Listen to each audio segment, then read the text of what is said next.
গঙ্গাসাগর মেলা শুরু হবার আগে অস্ট্রেলিয়া থেকে আনা বৈদ্যুতিক আলোয় সাজিয়ে তোলা হলো মুড়িগঙ্গা নদী থেকে শুরু করে কচুবেড়িয়া গঙ্গাসাগর প্রায় 30 কিলোমিটার রাস্তা ও মেলা প্রাঙ্গণ। উল্লেখ্য, গঙ্গাসাগর মেলার বিদ্যুতের দায়িত্ব পেয়েছেন অভিষিক্তা নামক কোম্পানি। এবারে গঙ্গাসাগর লাইটিং এর উপর জোর দেওয়া হয়েছে। ইতিমধ্যেই অস্ট্রেলিয়া থেকে আনানো হয়েছে বিভিন্ন রকমের আলো।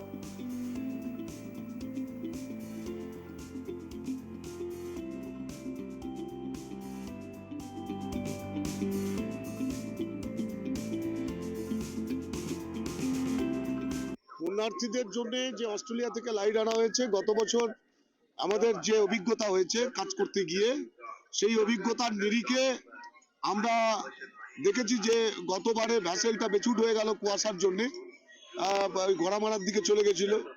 তো সেই জন্যে এটা ফগ লাইট এটা অস্ট্রেলিয়া থেকে আনা হয়েছে, যাতে ভ্যাসেলটা সঠিক জায়গায় ল্যান্ড করতে পারে। হ্যাঁ, 24 আওয়ার্স পরিষেবা চলছে।